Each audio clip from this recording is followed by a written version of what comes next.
आज आपण बनवणार आहोत बेसनच्या पिठाचं पोळं. त्याच्यासाठी आपल्याला लागणार आहे 3 कांदे. आपल्याला एकदम व्यवस्थित बारीक कट करून घ्यायचे. तर मी हे कांदे आता बारीक कट करून घेते. मी 3 कांदे सोलून घेतलेत. आता आपण कटरच्या सहाय्याने एकदम बारीक कट करूया.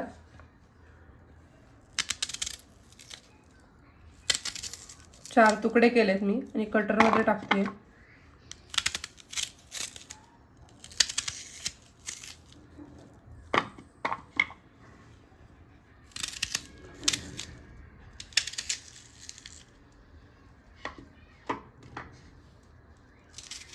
चार तुकडे करून असे व्यवस्थित तिन्ही कांदे मी कट केलेत आणि कटरमध्ये टाकलेत.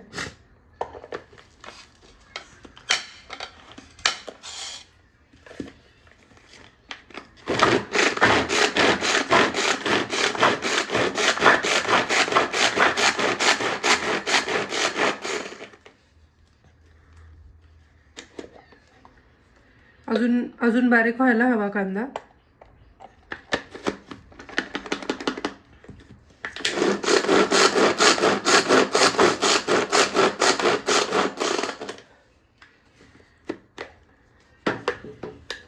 तुम्ही बघू शकता आपला हा कांदा एकदम व्यवस्थित बारीक झालाय. हा बारीक चिरलेला कांदा आपण एका भांड्यामध्ये काढून घेऊया.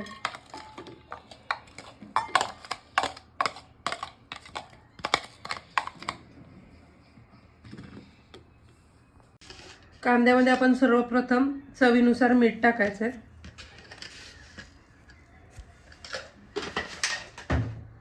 थोडीशी हळद, पाव चमचा हळद टाकते मी. थोडंसं हे तिखट छान लागतं त्यामुळे आपण 1 चमचा तिखट टाकायचं ह्यामध्ये आणि पाऊण चमचा धने पावडर. आता आपण ह्यामध्ये एक अर्धा चमचा ओवा टाकायचा आहे. मी ओवा असा हातावरती क्रश करून घेते आणि ह्यामध्येच आपल्याला एक अर्धा पळी तेल टाकायचं आणि हे सर्व जिन्नस एकदम व्यवस्थित मिक्स करून घ्यायचे.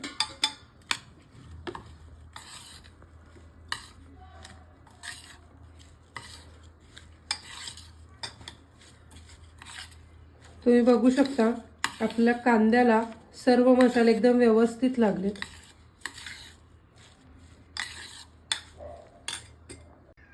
ह्यामध्ये आपल्याला टाकायचे बारीक चिरलेली कोथिंबीर.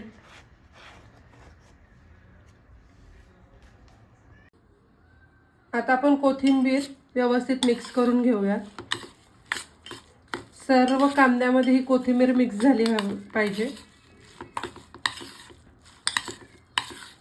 तुम्ही बघू शकता आपली कोथिंबीर सर्व कांद्यामध्ये एकदम व्यवस्थित मिक्स झाली आहे. आता आपण ह्यामध्ये बेसन पीठ टाकूया. मी 3 चमचे ह्यामध्ये बेसन पीठ टाकते.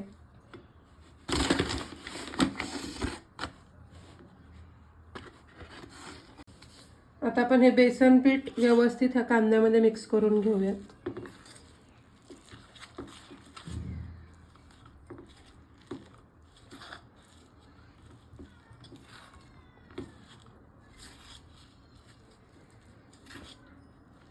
आता आपण ह्यामध्ये थोडं थोडं पाणी टाकायचं आहे. मी 1 ग्लास पाणी घेतलंय.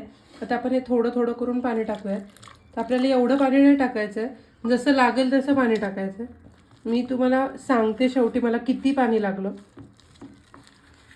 आपल्याला खूप पातळ असं नाही करायचं. आपल्याला हे बेसनचं पोळं कुरकुरीत करायचं आहे. त्यामुळे आपल्याला पाण्याचं प्रमाण थोडं कमी करायचं आहे.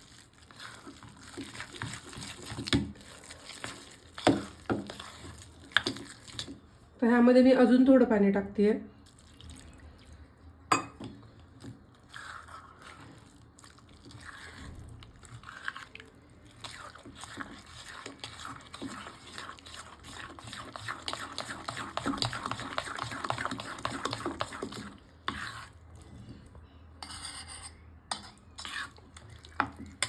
अजून मी थोडंसं पाणी टाकते.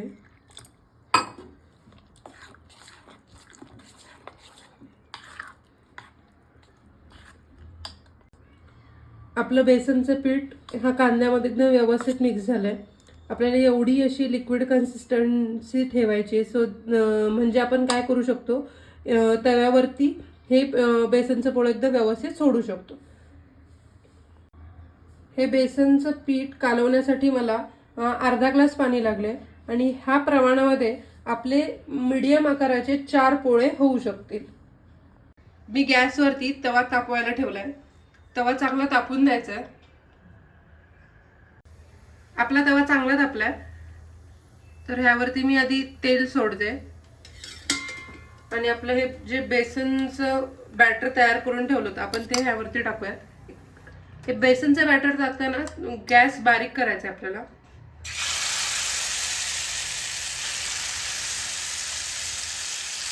म्हणजे असं पसरवून घ्यायचं आपल्याला. जेवढं पातळ तुम्हाला ह्यावरती सोडता येईल तेवढं पातळ सोडण्याचा प्रयत्न करायचा आहे.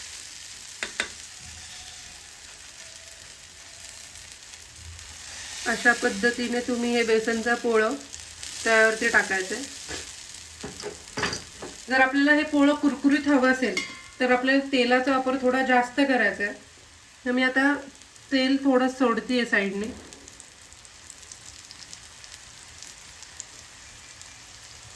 गॅस हा बारीक ठेवायचा आहे म्हणजे आपलं हे पोळं आहे ते खरपूस होईल.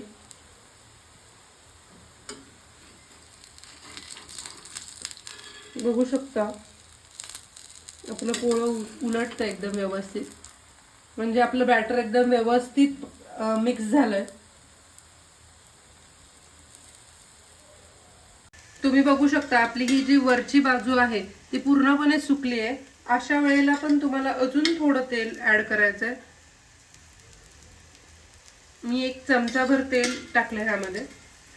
आता 1 मिनिटाने आपल्याला हे पोळं पलटायचंय आणि दुसऱ्या बाजू शेकून घ्यायचंय.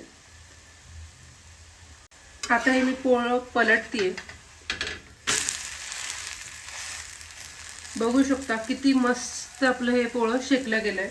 आता आपल्याला दुसऱ्या बाजूने पण थोडं तेल सोडायचंय. आपल्याला हे पोळं पूर्ण शेकण्यासाठी 1 पळी तेल लागतं.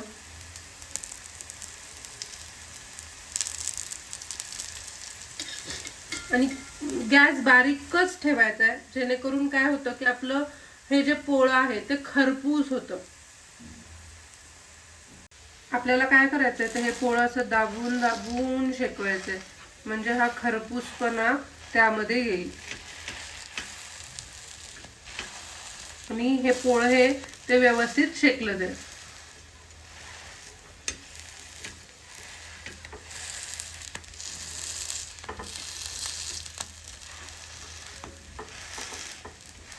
अशा पद्धतीने पूर्ण पोळं आपल्याला दाबून घ्यायचंय. मी 1-2 मिनिटं हे पोळं मागच्या बाजूने शेकून घेतलंय.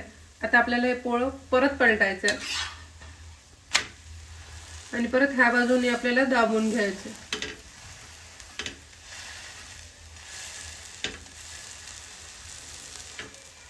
खाण्यासाठी एकदम भजीसारखं कुरकुरीत हे पोळं लागतं.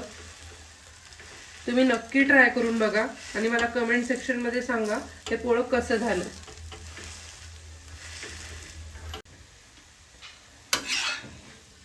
तुम्ही बघू शकता आपलं बेसनचं पोळं एकदम छान झालंय. तुम्हाला जर असं बेसनचं पोळं आवडलं तर माझ्या व्हिडिओला नक्की लाईक करा, शेअर करा.